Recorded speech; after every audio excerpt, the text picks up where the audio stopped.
जैसे ही राधे राधे जपा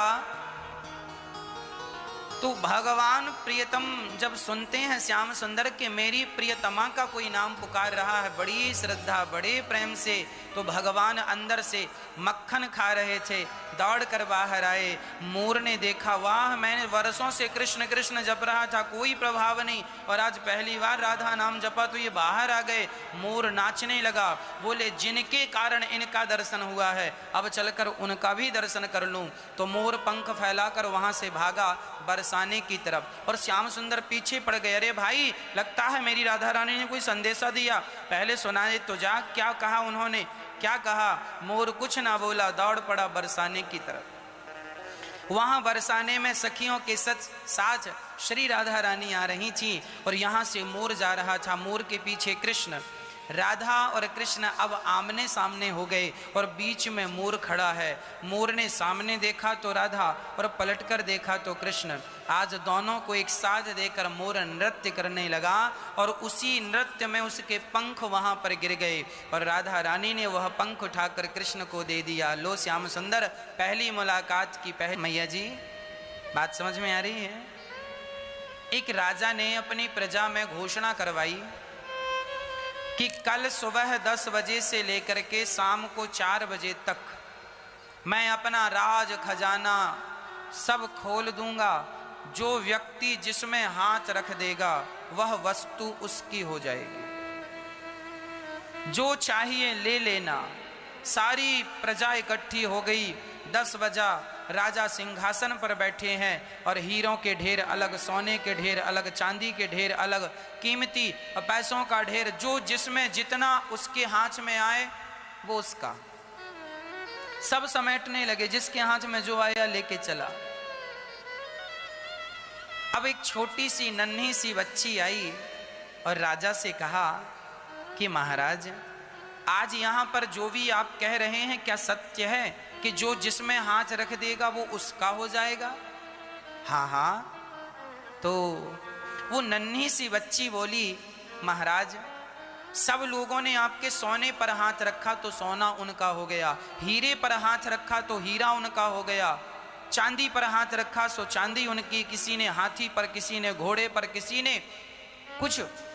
उस लड़की ने कहा कि मेरा कोई पिता नहीं है, मैं आप पर हाथ रखती हूँ, क्या आप मेरे पिता बन जाओगे? क्या आप मेरे हो जाओगे? राजा ने ये कहा कि जो हाथ रख देगा जिस पर, आज वो उसका हो जाएगा। वो छोटी सी बच्ची ने राजा पर ही हाथ रख दिया। अब आप हमारे हो गए। जब आप ही हमारे हो गए तो फिर आपकी सारी दौलत पर हमारा अधिकार हो गया कि नहीं? अरे कंकड़ पत्थर क्या समेटना, हीरा समेटने वालों को कितना मिला होगा, सोना समेटने वालों को कितना मिला होगा, पर राजा मिल गया तो राजा का सब कुछ मिल गया। तो बताओ, हीरा मोती समेटना वो ज्यादा फायदा था कि राजा को ही अपना बना लेना फायदा है? उसी प्रकार तुम भी भगवान के दिए संसार में भटकते हो और ये चाहत रखते हो कि ये सफलता मिल जाए, ये मिल जाए। अरे ये तो तुच्छ है। अरे भगवान से क्या मांगते हो? भगवान को ही मांग लो। जब भगवान मिल जाएंगे तो भगवान की सारी चीजें आपकी हैं, भगवान का सब कुछ फिर आपका। इसलिए घाटे में मत रहा करो। हम तो आपको फायदे की बात कहेंगे। तो भगवान के 2 प्रकार के भक्त हैं, एक सकाम एक निष्काम। जो भगवान से कुछ मांगते हैं वो सकाम है, और जो भगवान से नहीं मांगते, भगवान को मांगते हैं। एक पिता के 2 बेटे हैं। अब मैं स्पष्ट समझाऊं जो कि आपको समझ में आएगा। एक पिता के 2 बेटे हैं। एक बेटे ने कहा, पिताजी आप सारी दौलत हमें दे दो और हरिद्वार चले जाओ। और दूसरे बेटे ने कहा, पिताजी आप हमारे पास आओ, हम आपकी सेवा करके हम अपना पुण्य बढ़ाएंगे, क्योंकि पिता भगवान होता है, आइए हम आपकी सेवा करेंगे। ये कहा। एक बेटे ने पिता से मांगा और एक बेटे ने पिता को मांगा। आप बताइए दोनों बेटों में बढ़िया बेटा कौन सा है? पिता से मांगने वाला या पिता को मांगने वाला? हाँ मैया जी, पिता से नहीं, पिता को। उसी प्रकार भक्त भी दो प्रकार के हैं, जो भगवान से मांगते हैं और भगवान को मांगते हैं। भगवान से मत मांगो, भगवान को मांग लो। जब भगवान को मांग लोगे तो भगवान उनके हो जाएंगे, फिर कोई चीज की कमी नहीं। आज लोग भगवान से मांगते हैं इसलिए परेशान हैं, जितना मांगा उतना मिल गया, उससे ज्यादा चाहिए तो फिर रोना पड़ेगा। और भगवान को मांग लेते तो फिर भगवान आपके थे, जो आपको जरूरत होती जाती भगवान देते जाते। तो नुकसान आप खुद जानबूझकर अपना करते हैं और बाद में रोते हैं, महाराज जी हमारा काम नहीं बना, आपने मांगा ही गलत, आपको मांगना ही नहीं आया। चेक करो, आपको मांगना ही तो नहीं आया।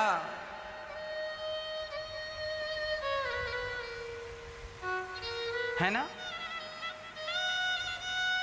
इसको थोड़ा सा आप, भगवान से नहीं, भगवान मोर पंख धारण करते हैं, क्योंकि मोर निष्काम,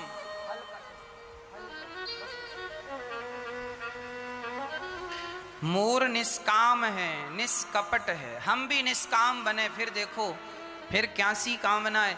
अरे तुम कुछ चाहत रखते हो इसलिए तो कुछ मिलता नहीं है, चाहत छोड़ दोगे तो मिल जाएगा। याद रखना, जो तुम चाहते हो वो नहीं मिलता और जो नहीं चाहोगे वो मिल जाएगा। इसलिए भगवान पर छोड़ दो। नटवर वपुः, भगवान कैसे हैं? सारी दुनिया बारातियों की तरह, भगवान नट अर्थात दुल्हे की तरह शोभायमान है।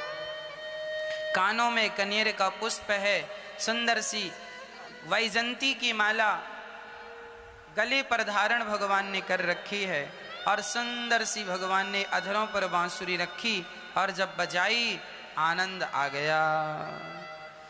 अब भगवान ये सुंदर सा वेणु गीत गोपियों ने श्याम सुंदर के लिए गाया है। उसके बाद कल आपने सुना कि भगवान ने गोवर्धन उठाया एक उंगली से।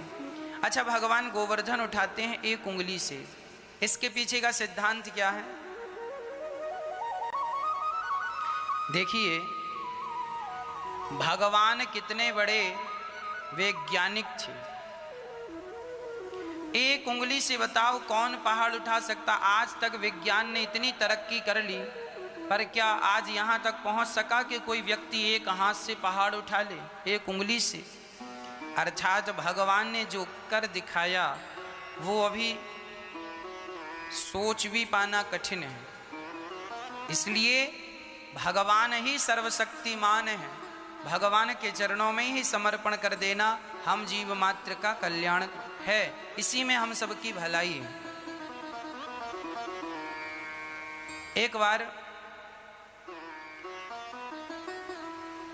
एक सज्जन हमारे पास आए, बोले महाराज जी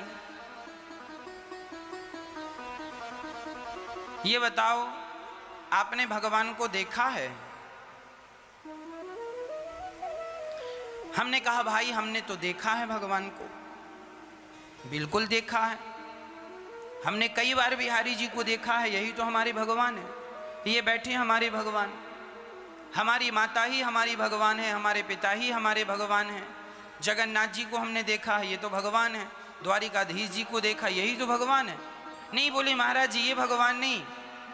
तो हमने कहा किस प्रकार के भगवान की आप बात कर रहे हैं? बोले महाराज जी प्रत्यक्ष भगवान को आपने देखा है? हमने कहा देखो पहले हम इनको देख लें, इनको भगवान की दृष्टि से देखना शुरू कर दें, फिर हमारा अभ्यास जब बढ़ेगा। एक बात बताएं, 2 और 2 4 होता है। छोटे से बच्चा जब पहली पढ़ता है ना, तो उसे छोटे से बच्चे को पहले यही बताया जाता है कि 2 और 2 4। अब जिसको केवल इतना ही पता है कि 2 और 2 4, उससे ये पूछ लो कि 5 और 5 कितना होता है। रूप में देखो, जगन्नाथ जी को भगवान के रूप में देखो, 2 और 2 4 होता है। अभी ये पहाड़ा पढ़ो, हाँ थोड़ा सा भक्ति के रास्ते पे चलोगे, मैच्योर हो जाओगे, तो फिर तुम्हें धीरे धीरे अपने आप आने लगेगा, है ना। पहले हारमोनियम तुमने पकड़ी है तो पहले सारे गामा पाधा निसा सीखो, सरगम सीखो, उसके बाद फिर तुम आगे का सीखना। पहली राग सीखो, फिर दूसरी राग सीखना, तीसरी राग सीखना। एकदम से तो आप सीख नहीं जाएंगे, धीरे धीरे स्टेप बाय स्टेप होता है हर काम। तो भक्ति के रास्ते में आप पहली बार प्रवेश किए हैं, भक्ति के रास्ते पर चल रहे हैं, तो आप का पहला स्टेप क्या है? भक्ति की क्लास में जब आप प्रवेश करेंगे तो पहला पाठ है यही कि ये जो बिहारी जी हैं ये भगवान है। पहले इन्हें भगवान की दृष्टि से देखो, ये भगवान ही है, इन्हें सामान्य ना समझना। फिर क्या होगा? अच्छा एक बात बताएं, जब आप पहली बार स्कूल गए तो वहां पर आपको ब्लैक बोर्ड में मास्टर जी ने एक कैलेंडर होता है, कैलेंडर में एक हाथी का चित्र बना होता है और मास्टर जी बताते हैं ये हाथी है, ये घोड़ा है, ये बताते हैं मास्टर जी। अच्छा आज पहली बार बच्चे ने हाथी पढ़ा, हाँ मतलब हाथी ये पढ़ा, हाथी का आकार देखा, अच्छा इतना बड़ा हाथी, अच्छा वो बच्चा स्कूल से बाहर निकला कि अचानक उसके रास्ते में हाथी सचमुच का गया, उसने पहचान लिया, मम्मी मम्मी देखो देखो हाथी हाथी। माँ ने कहा बेटा ये हाथी तुझे कैसे पता? बोले आज हमने स्कूल में पढ़ाई की। और अच्छा पढ़ाई कैसे की? बोले वहां एक फोटो लगी थी, इसी की थी। अच्छा ये बताओ फोटो को देखकर सच्ची का हाथी पकड़ में आ गया कि नहीं, पहचान गया कि नहीं? यदि फोटो के हाथी को ना देखा होता तो क्या सच्ची के हाथी को पहचान पाना संभव था? तो जो फोटो है वह सच्चाई तक ले जाने वाली ही तो है। उसी प्रकार बिहारी जी की जो फोटो है, अर्थात जो बिहारी जी के मंदिर में है, जो जगन्नाथ जी के मंदिर में है, जब आप इनको देखेंगे और यही कभी तुम्हारे सामने आ जाएंगे तो तुम पहचान लोगे ये वही है जिनको हमने देखा है, जिनको हमने सुना है। अब देखोगे नहीं तो कैसे पहचानोगे? तो ये वही है, हाथी का चित्र जो है वह हाथी का ही चित्र है। उसको इसलिए पढ़ाया गया कि उसके द्वारा तुम्हें उसका ज्ञान हो जाए, जड़ से चैतन्य का ज्ञान हो जाए। हाथी का जो चित्र था वह जड़ था और चलता फिरता हाथी चेतना युक्त था, चैतन्य था। तो जड़ से चैतन्य का ज्ञान हो गया कि नहीं? हाँ या बात समझ में आ रही है कि नहीं? हम केवल बोले जा रहे हैं। मैया समझ में आए तो ऐसे ऐसे हिलाओ, नहीं आए तो ऐसे ऐसे हिलाओ, है ना? आ रही है? तस्वीर जो होती है वह जड़ होती है ना? पर जो तस्वीर में है वह रियल में आ जाए तो वह चैतन्य है, जिंदा है। तो जड़ से ही चैतन्य का बोध होगा, हाँ या ना? गणित आप पढ़ते हैं, गणित में एक मास्टर जी ने विद्यार्थी से कहा सुनो, माना कि 10 लड्डू हैं, 10 में से हमने 2 खा लिए तो बताओ कितना बचा? विद्यार्थी ने कहा 5। मास्टर जी ने कहा बेवकूफ है क्या, गणित नहीं आती बिल्कुल? अरे 10 लड्डू हैं माना कि और हमने 2 खाए। विद्यार्थी ने कहा मास्टर जी आपने 2 खाए, हमने तो 5 खा लिए, इसलिए हमारी गणित में 5। जो गणित होती है ना वह गणित माना कि इससे चलती है कुछ नहीं पर माना कि 4 है कुछ नहीं, कहां 4 पर माना कि 4। तो जड़ है ना 4, पर इस 4 जड़ से बात समझ में आ गई। माना कि कुछ है नहीं, माना कि 4 समुद्र हैं, माना कि 7 समुद्र हैं, माना कि 4 पहाड़ हैं, इससे बात समझ में आ जाती। माना है कुछ नहीं पर मान लिया। अब कोई नहीं मैं क्यों मानूं, तो जा चूल्हे में मत मान। उसी प्रकार माना कि ये भगवान है, माना कि जगन्नाथ जी भगवान है। यदि माना कि समझ में आ गया तो सारी गणित सॉल्व हो जाएगी, सारे प्रश्नों के उत्तर मिल जाएंगे। अब कोई कहे नहीं मैं तो माना कि मैं नहीं मानता, नहीं मानता तो जा, मानना तो पड़ेगा माना कि। सिद्धांत पे चलना सीखो, सिद्धांत को पकड़ो। सिद्धांत क्या है, सारांश क्या है, अर्थ क्या है। एक सज्जन हमसे बोले महाराज जी हम भगवान को नहीं मानते। हमने कहा आप भगवान को क्यों नहीं मानते? इसका ना मानने का कारण? बोले महाराज जी हमने भगवान को कभी देखा नहीं है ना। हमने कहा पागल, देखा वेखा तुमने सब है, तुम देखते रोज हो।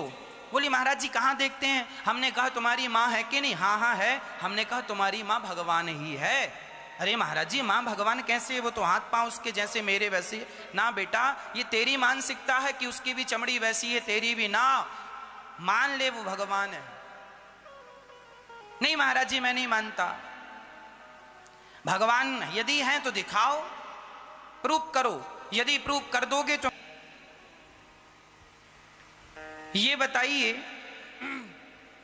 कि भगवान हैं तो फिर हमें दिखते क्यों नहीं?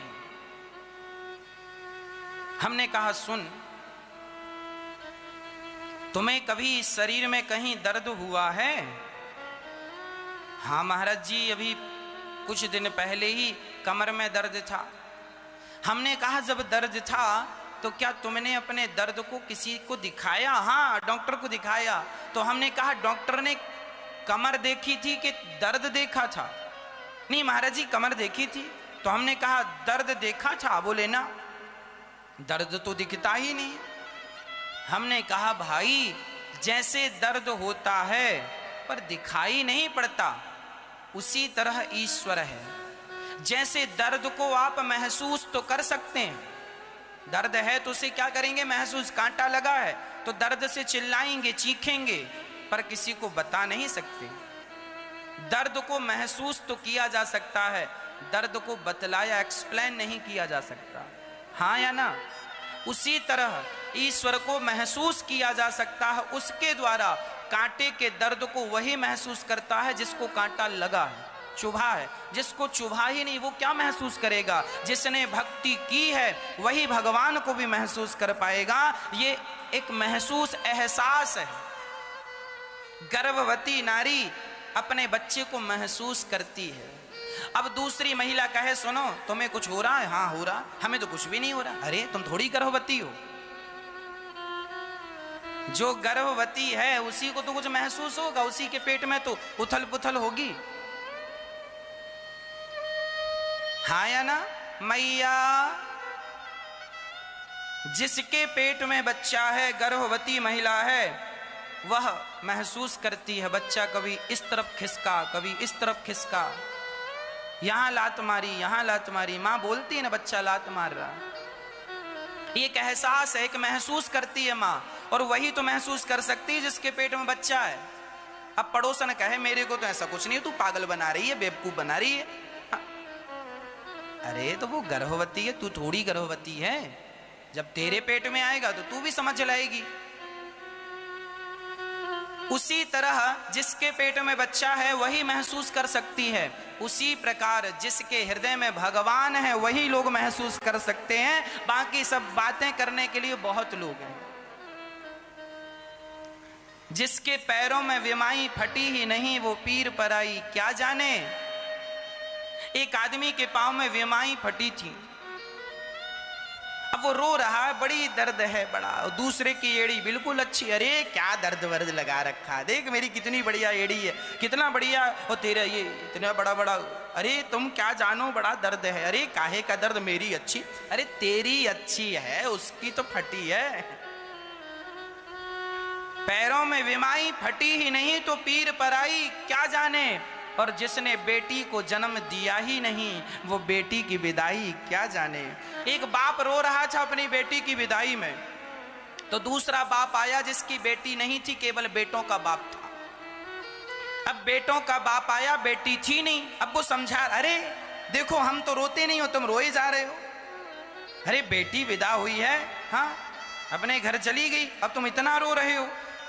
अब वो समझा रहा और वो रोए, बाप लड़की का बाप रोए जा रहा है, रोए जा रहा। और ये कहे कि ना साहब देखो मैं भी तो बाप हूं। अरे पागल, तुम बेटों के बाप हो, बेटी के बाप नहीं हो। और बेटों के बाप जो होते हैं ना, बेटियों के बाप का दर्द समझ भी नहीं सकते, क्योंकि ये दर्द ही अलग है।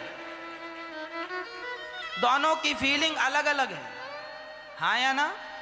उसी तरह जिसने भक्ति की है उसकी फीलिंग अलग है, और जिसने भक्ति नहीं की उसकी फीलिंग अलग है। अरे फीलिंग मैच ही नहीं करेगी, तो जिसने भक्ति नहीं की वो तो यही कहेगा तुम पागल हो। आज कथा सुन के कोई रोने लग जाए, भगवान के लिए नाचने लग जाए, तो जो ज्ञानी जन है, जो भक्ति की फीलिंग को नहीं समझते, वो कहेंगे ये बेवकूफ़ है, पागल है, नाच रही है, कूद रही है और आंसू बहा रहा या बहा रही है। उन्हें पागल समझा जाता है। लेकिन उस दर्द को, उस फील को, उस आनंद को, उस भाव को वो क्या जाने, क्योंकि खग जाने खग ही की भाषा। सबकी भाषाएं सब कहाँ जानते हैं। लड़की के बाप का दर्द तो लड़की का बाप ही समझ सकता है, लड़कों का बाप नहीं समझ सकता। हाँ या ना? सबकी अपनी अपनी फीलिंग है, सबका अपना अपना भाव है। तुम्हारे लिए भगवान नहीं है पर हमारे लिए भगवान है। तुम जिसे पत्थर कह के नकार देते हो उसी को हम भगवान कह के स्वीकार कर लेते हैं। मानो तो मैं गंगा माँ हूं, ना मानो तो बहता पानी। मानो तो मैं गंगा माँ हूं, कर लो पूजा कर लो आरती, नहीं तो फिर ना मानने से केवल पानी हूं, सिर्फ पानी हूं। तो मानो तो गंगा माँ है, नहीं तो पानी है। साहब पानी है, उसकी क्या है ये मानने। मानो तो माँ भगवान है, ना मानो तो माँ भी नहीं है। ना मानने वाले तो माँ को घर से निकाल ही देते हैं। मानो तो भगवान है माँ, मानो तो भगवान है पिता, मानो तो भगवान है गुरु, ना मानो तो गुरु क्या है और माता क्या है और पिता क्या है। ये सब मानने की चीजें हैं। मंदिर में भगवान उन्हीं के लिए हैं जो मानते हैं, जो नहीं मानते उनके लिए तो सिवाय पत्थर के क्या है। तो ईश्वर एक विश्वास का सब्जेक्ट है, एक श्रद्धा है। और मैं आपसे कई बार कह चुका हूं कि यदि भगवान पर तुम्हें यकीन ना हो तो यकीन बाद में करना, पहले एक बार आजमा करके देख लो।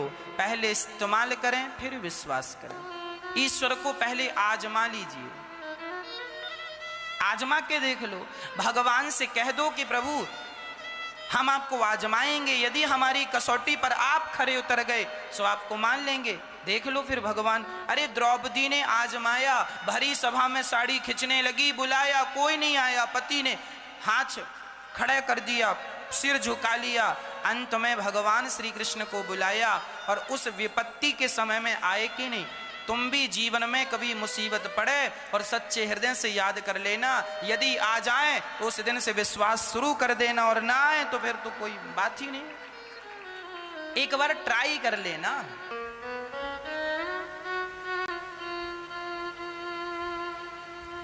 फिर भी लोगों को यदि भगवान पर संदेह है, फिर भी यदि यकीन नहीं है, तो एक बार क्या हुआ, कुछ उल्लुओं ने मीटिंग की और उल्लुओं ने कहा साहब क्या सूर्य भगवान होते हैं। कुछ उल्लुओं ने कहा ना ना सूर्य भगवान नहीं होते। अरे हमने तो कभी देखा नहीं। सारे उल्लुओं ने कानून बना दिया, बोले सूर्य भगवान होते ही नहीं है। सीनियर उल्लुओं ने भी साइन कर दिया, बोले सूर्य भगवान होते ही नहीं, लोग पागल हैं, सूर्य आ गए सूर्य चले गए। अब सारे उल्लुओं ने तो संविधान बना दिया कि सूर्य नहीं होते। अब आप बताओ सूर्य भगवान होते हैं कि नहीं? होते हैं, पर उल्लुओं को नजर नहीं आते। उसी तरह जैसे सूर्य भगवान होते हैं पर उल्लुओं को नजर नहीं आते, उसी तरह ईश्वर हैं पर कुछ उल्लुओं को नजर नहीं आते। तो बस वो यही गाना गाते हैं, भगवान नहीं तुम उल्लू हो तो हम क्या करें, उल्लुओं को दिखते ही नहीं। का मोतिया बिंद जरा साफ करा लो अज्ञान का, फिर देख लो तुम्हें कण कण में व्यापक परमात्मा नजर आ जाएगा। हरि व्यापक सर्वत्र समाना, प्रेम से प्रगट हो ही मैं जाना। भगवान सर्वव्यापी हैं, सर्वत्र हैं, उनकी सत्ता सब जगह समान है, कहीं ज्यादा कहीं कम नहीं है। जहां से बुलाओगे भगवान वहां से प्रकट हो जाएंगे। प्रहलाद के लिए खंबे से प्रकट हो गए, हाथी के लिए सरोवर से प्रकट हो गए। भगवान है, कभी भी कहीं से भी प्रकट हो सकते हैं। एक उंगली से गोवर्धन उठाया भगवान ने, अंत में गोवर्धन को रखा, ब्रजवासियों ने अभिषेक कराया। एक दिन नंद बाबा को वरुण देवता लेकर हरण करके चले गए। भगवान वरुण लोक से नंद बाबा को लाकर अंत में ब्रजवासियों ने कहा कि लाला तुम बैकुंठ को दर्शन कराओ। सारे ब्रजवासी बैकुंठ गए और जब वापस आए कहा लाला तेरे बैकुंठ से अच्छो तो वृंदावन है।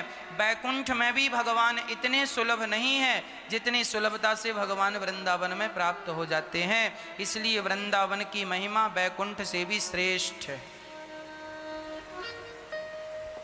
अद्भुत महिमा है वृंदावन की, इसलिए वृंदावन लोग गाते हैं ना,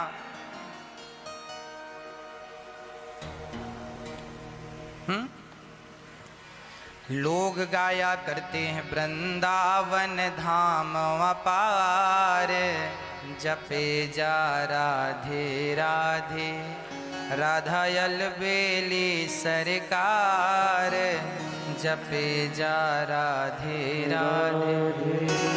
जो राधा नाम न हो तो रसराज विचारो रो तो, जो राधा नाम न हो तो रसराज विचारो रो तो, ना हो तो कृष्ण अवतार, जपे जा राधे राधे राधा अलबेली सरकार, जपे जा राधे राधे। तो ये वृंदावन जो धाम है ये पावन सा धाम है और इसकी महिमा अद्भुत है। आज भगवान ने सारे ब्रजवासियों को आनंदित किया अपना धाम दिखा करके। आज भगवान का मन हुआ कि चलो गोपियां हमें रोज पुकारती हैं, हम गोपियों को आज पुकारें और आज हम उन्हें दर्शन देकर उन्हें आनंदित करें, आह्लादित करें। जब हम रोज भगवान को याद करते हैं ना तो भगवान भी हमें याद करने लग जाते हैं। मैं रोज तेरे दर आता हूँ, कभी तुम भी मेरे घर आया करो। मंदिर में रहते हो भगवान, कभी बाहर भी आया जाया करो। ये भक्तों का एक भाव है कि प्रभु आप मंदिर में ही रहते हैं, कभी हमारे घर भी आया करो, कभी आया करो, कभी हम आपको देखा करें, कभी आप हमें देखा करो। ये भाव है भक्तों का। आज भगवान ने ये शरद पूर्णिमा की रात्रि आई, रास रचाने का मन हुआ। भगवान पिता रात्रि शरदोत्फुल्य मल्लिकाः वीक्षरन्तु मनश्चक्रे योग माया मुपाश्रितः। आज भगवान ने योग माया का आश्रय लेकर और बड़े प्रेम से गोपियों को अपनी ओर आकर्षित किया। क्लीम बीज मंत्र से सारी गोपियां अपने अपने काम में बिजी थी, जैसा कि आप और हम काम में मस्त रहते हैं। सारी गोपियां, कोई गाय दोहंत्यो भी अयुः काश्चित् दोहम हित्वा समुत्सुका। एक सखी गाय दोह रही थी कि श्याम सुंदर ने अपने अधरों पे बांसुरी रख के जो फूंक मारी तो उसने गाय बछड़ा दूध बर्तन सब वहीं छोड़ा और जैसी थी वैसी दौड़ पड़ी श्री कृष्ण से मिलने के लिए। यही निष्कपटता है कि तुम जैसे हो वैसे ही आ जाओ। दौड़ पड़ी श्री कृष्ण से मिलने के लिए वह सखी, मेरे कृष्ण मुझे पुकार रहे। क्या उत्कंठाएं थी। आज भगवान नहीं मिल रहे, इसके पीछे जानते हो कारण क्या है? लोगों को भगवान चाहिए ही नहीं। चाहिए होते तो भगवान मिलते। आज भगवान की जरूरत किसे है? अच्छा एक बात बताओ, शादी के 4 साल तक किसी महिला को बेटा ना हो तो वह परेशान होने लगती है कि नहीं? अरे बेटा नहीं हो रहा है, बेटा डॉक्टर को दिखाएगी, पंडा पुजेरी को दिखाएगी, हे महाराज, हे भगवान, हे डॉक्टर साहब, क्या दिक्कत है, क्या कमी है, जल्दी से ठीक करो। एक स्त्री, आज मैं आपसे एक सवाल करूंगा, प्रश्न सुनिएगा, उत्तर आप दीजिएगा। एक स्त्री जितना पुत्र के लिए रोती है, क्या इतना सारी जिंदगी में कभी उसने भगवान के लिए रोई? बताओ, जितनी जरूरत उसे पुत्र की लग रही है, क्या इतनी जरूरत उसकी सारी जिंदगी में कभी भगवान की हुई? अब जब तुम्हें भगवान की जरूरत ही नहीं है तो भगवान मिलेंगे क्यों? और एक बात बताऊं, बिना भूख के तुम भोजन कर लो ना तो उस भोजन में कोई स्वाद नहीं होता, क्योंकि भूख नहीं थी। और भूख हो ना तो बासी रोटियां भी नमक के साथ ठीक लग जाती हैं। तो जब भगवान की तुम्हें कोई चाहत ही नहीं थी तो भगवान मिलेंगे क्यों? चाह तुम रो किसके लिए रही हो? बेटा बेटा, अच्छा बेटा, ले बेटा, ये बेटा। किसे जरूरत है भगवान की? कौन रोता है भगवान की? वो मीराबाई रोई थी भगवान के लिए, उसे मिल गए। वो नरसिंह मेहता रोए थे भगवान के लिए, उन्हें मिल गए। जिनको जरूरत थी उन्हें मिलते गए, और जिन्हें जरूरत भगवान की ना होकर संसार की है उन्हें संसार मिलता गया। और लोग कहते हैं भगवान नहीं मिलते। अरे भाई, भगवान उसी को मिलते हैं जिसे भगवान की जरूरत होती है। अब जरूरत ही नहीं तो मिलेंगे कैसे? बेटे के लिए लोग रोते हैं, भगवान के लिए ही तो नहीं रोया जाता। जितनी तमन्ना पुत्र पाने की है, उतनी तमन्ना, उतनी इच्छा, उतनी लालसा, उतनी ललक, कृष्ण दर्शन लालसा भागवत जी में लिखा है। जब गोपियों के अंदर प्रबल लालसा हुई कृष्ण को पाने की, तब मिले। बिना लालसा के मिलते थोड़ी हैं भगवान। अब लालसा है ही नहीं तो मिलके क्या होगा? एक आदमी सारी जिंदगी में जितना अपने आप को, अपने बिजनेस को, अपने व्यापार को सफल बनाने में अपना समय खर्च करता है, जितनी चाहत उसे धन दौलत की होती है, क्या उतनी चाहत सारी जिंदगी में कभी भगवान की हुई? हाँ या ना? बोलो मेरी माँ। नहीं हो पाती। और जिनको भगवान की वो चाहत हो जाती है, भगवान मिल जाते। एक राजा भगवान के दरबार पे गया, जंगल में उसने मंदिर बनाया था, खूब राजन पूजा करता था, खूब श्रद्धा से। एक दिन भगवान प्रकट हो गए। राजा ने कहा, महाराज मैं आपसे कुछ मांगूं? भगवान ने कहा, बेटा मैं तुझे देने ही आया हूं। तू इतना प्रेम करता है मुझसे, इतनी कठिन तपस्या की कि मैं विवश हो गया तुझे दर्शन देने के लिए। बोल क्या चाहता है? राजा बड़ा धर्मात्मा था। राजा ने कहा, महाराज हे प्रभु, वैसे तो आपने मुझे सब कुछ दे रखा है, आपसे धन दौलत की कोई चाहत नहीं है, संतान की भी कोई चाहत नहीं है, मैं सब कुछ आपने पहले से दिया है, कुछ नहीं चाहिए। हाँ एक चाहत है। क्या? बोले मेरी प्रजा जो है, एक बार मैं चाहता हूं कि आपका वो प्रजा भी दर्शन करके वह भी अपने जीवन को कृतार्थ कर लें। एक प्रार्थना है, आप मेरी समस्त प्रजा को दर्शन दे दीजिए। भगवान बोले कोई बात नहीं, तुम कह रहे हो तो कल ठीक ठीक समय पर लेकर आ जाना, हम आपकी प्रजा को दर्शन देंगे। जो आएंगे उन्हें हम मिलेंगे, जो नहीं आएंगे उनकी गारंटी नहीं। ठीक है। अब राजा ने सारे नगर में डिंडोरा पिटवाया, कल समय से तैयार हो जाना, भगवान के दर्शन में चलना है। अब फ्री में भगवान का दर्शन होए तो फिर भगवान का दर्शन कौन नहीं करेगा? फ्री में दर्शन। चलो, सारे बच्चों से लेके बूढ़े तक सवेरे सवेरे सब तैयार हैं नहा धो करके, और कोई झांझ मजीरा ढोल सब कीर्तन कर रहे हैं, श्री कृष्ण गोविंद हरे मुरारी, हे नाथ नारायण वासुदेव चल रहे हैं।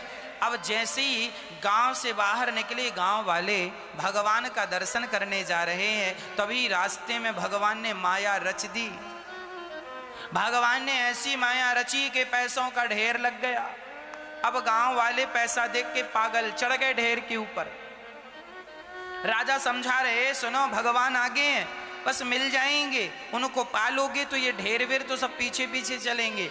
गांव वाले बोले, महाराज बड़ा कर्जा था, अब हमें यहीं रहने दो, हम चलो आप लोग, हम पहुंच रहे हैं, जरा ये पैक करके घर रखाएं। अच्छा अच्छा, भगवान को थोड़ा रोक के रखिएगा, हम अभी आ रहे हैं।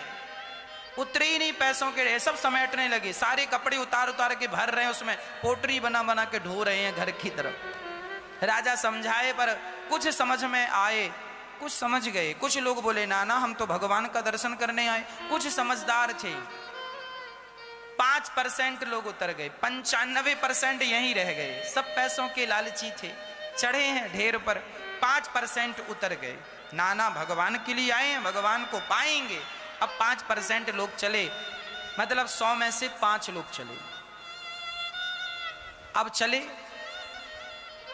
आगे चले तो चांदी का ढेर। अब वो 5% वाली सोची अरे राम राम राम राम, ये मिल जाए तो काम बन जाए। हाँ, वो चढ़ गए, राजा ने फिर समझाया आजा आजा आजा, चांदी में कहां उलझ रहा है। तो वो 5% में सबके सब चांदी पर चढ़ गए, पर राजा ने समझाया तो 2% उतर के आ गए, 3 अभी चांदी में उलझे पड़े हैं। चलो भैया अब तुम ही चलो भगवान तक, कुछ तो चलें। अब ये चले कुछ लोग, आगे सोने का ढेर, सोने का ढेर। और जब सोने का ढेर आया तो जो 2% बचे वो चढ़ गए। और अब राजा ने लाख समझाया भगवान 10 कदम पे हैं, चलो जरा चलो जरा, पर वो क्यों उतरे? वो सोने को देखकर मस्त थे, बोले हम तो जीवन सफल हो जाएगा हमारा इस धन को पाकर, उतरे ही नहीं। समय हो गया, राजा चल पड़े रानी को लेकर। अब अकेली रानी चली, और जब आगे चले तो हीरों का ढेर, ऐसे हीरे की रानी ने कभी देखा नहीं। उसे मोह ना हो, उस वस्तु से लगाव ना हो। आपके घर में खूब सोना चांदी हो पर उसके प्रति आसक्ति ना हो, लगाव ना हो, लगाव भगवान से हो। क्या तुम कंकड़ पत्थर जोड़ रहे हो? क्या होगा इससे? सब धरा रह जाएगा। जिनके तिजोरियों में सोना सजा था वो सब मर गए। हाँ, कफन में जेब ही तो नहीं होता, चाहो तो आप बनवा सकते हो। इतना जोड़े हैं, अब कहां जाएगा? तो ले जाना बांध के। इसलिए मीराबाई गाती है कि पायो जी मैंने राम रतन धन पायो, पागलो राम नाम का धन समेट लो। क्या समेट रहे हो? इसलिए समय निकाला करो अपने लिए, भगवान का चिंतन किया करो। आधा घंटा 1 घंटा आंख बंद करके भगवान का ध्यान किया करो। हे नाथ, आप ही हमारी माता हो। हे श्याम सुंदर, आप ही हमारे पिता हो। हे श्याम सुंदर, ये संसार में जो आपकी माया है इसने हमें बड़ा जकड़ लिया है। हे नाथ, आप ही हमें इस माया से बचाओ। हे नाथ, आपकी माया हमें परेशान कर रही है, आप हमें इस माया से बचाओ। आज हम बूढ़ों को देखते हैं, बड़ा उलझे पड़े हैं, पैसों के लिए मर रहे हैं, रो रहे हैं। इनकी क्या दुर्गति होगी इन्हें अभी समझ नहीं आ रहा। हम बिल्कुल ये कहना नहीं चाहते कि तुम पैसे ना कमाओ, हम तो खूब कहते हैं कि पैसा ज्यादा से ज्यादा कमाना चाहिए। पैसा बहुत कमाओ मेरी माँ, बहुत जरूरत से ज्यादा कमाओ, खूब सफल बनो, तुम्हारा नाम हो, तुम्हारी इज्जत हो, तुम्हारे पास लाखों नहीं, भगवान करें आप सबके पास करोड़ों की संपत्ति हो, सब कुछ हो, पर सब कुछ होते हुए भी भाव यही बना रहे कि मैं भगवान का हूं और भगवान मेरे हैं। ये मेरा नहीं है, हो सब कुछ पर उसके प्रति अटैचमेंट ना हो। हम ये कहना चाह रहे हैं, हम ये नहीं कहना चाह रहे हैं कि तुम काम धाम छोड़ दो ना, अकर्मण्य होके ना बैठ जाना, नहीं तो पाप लगेगा। काम करना, पैसे बहुत कमाना, अपनी माँ को, अपने पिता को, अपनी पत्नी को, अपने बच्चों को धन से संतुष्ट करना। जो पुत्र चाहता है उसे दो, जो पत्नी चाहती है उसे दो, जो माँ चाहती है उसे दो, जो पिता चाहता है उसे दो। खूब मेहनत करो, खूब नाम कमाओ, समाज आपका कहे वाह कितना पैसा कमाया इस व्यक्ति ने, ईमानदारी से, पाप से नहीं। समाज की सेवा करो उस पैसे से, उस पैसे से खूब सेवा करो, और सब कुछ करते हुए भी अपने आप को बिल्कुल अलग रखो उन सब चीजों से। आपके पास मखमल का गद्दा हो और 50,000 और 1,00,000 का बेड हो, पर आपका भाव यही हो कि हम जमीन में सोकर ही भगवान का चिंतन हो सब कुछ, पर भाव जमीन में सोने का हो। ये आपकी महानता है। आपके पास सोने की थाली हो खाने के लिए, फिर भी आप पत्तल में खा रहे हैं, ये आपकी महानता है। इतने महान बनो कि सोने की थाली आपके घर में ऑलरेडी है, सोने की कटोरियों में आप साग सब्जी खाते हैं, पर फिर भी आप अपनी इच्छा से पत्तलों में खाएं कि साहब यही सत्य है। ये सब सत्य नहीं है। हो भगवान करे आप सब सोने की थालियों में खाओ, पर उसके प्रति आसक्त ना हो जाना। नहीं साहब अब हम खाएंगे ही नहीं, सोने की थाली लाओ तब खाएंगे। लो अब ये बात गलत है। अब ससुराल कोई जाए और घर में खाए सोने की थाली में, और ससुराल जाए और कहे ससुर से सुनो खाएंगे तब जब सोने की, ससुर तो बेचारा परेशान हो जाएगा। अच्छा है कि आप सोने की थाली में खाएं, पर उसके प्रति इतना लगाव ना हो जाए कि अब आप उसके बिना रहें ना। भगवान करे आपकी पत्नी और पति हो, बेटा और बेटी हो, पर उसके प्रति इतना लगाव ना हो कि अब बेटा नहीं है तो अब लगे रोने बेटा बेटा, लो रोते रोते मर गए। ये कोई सिद्धांत नहीं है। सब कुछ हो भगवान की कृपा से आपके घर, पर सब कुछ होते हुए भी आपका मन केवल भगवान के चरणों में लगे। केवल हम ये कहना चाह रहे हैं, सारी बातों का सार तत्व यही है। बस बात समझ में आई आपके? सब होना चाहिए आपके घर में, गाड़ी घोड़ा बंगला सब हो आपके पास, दुकान मकान सब हो आपके पास, सफलताएं संपन्नताएं सब हो, पर सब होता हुआ भी केवल कृष्ण की प्राप्ति के लिए आंखों में आंसू बने रहें। हे प्रभु कब दर्शन दोगे, हे नाथ कब मिलोगे, क्या मेरा जन्म यूं ही आपके बिना बीत जाएगा? हाँ ऐसी प्रार्थनाएं। भगवान का चिंतन किया करो, आंखों को केवल भगवान के लिए पलकें बिछाए खड़ी हैं, जैसे माता शबरी कब आएंगे मेरे राम, कब आएंगे मेरे राम। बस आंखें केवल कृष्ण के लिए तरसती रहें, तड़पती रहें।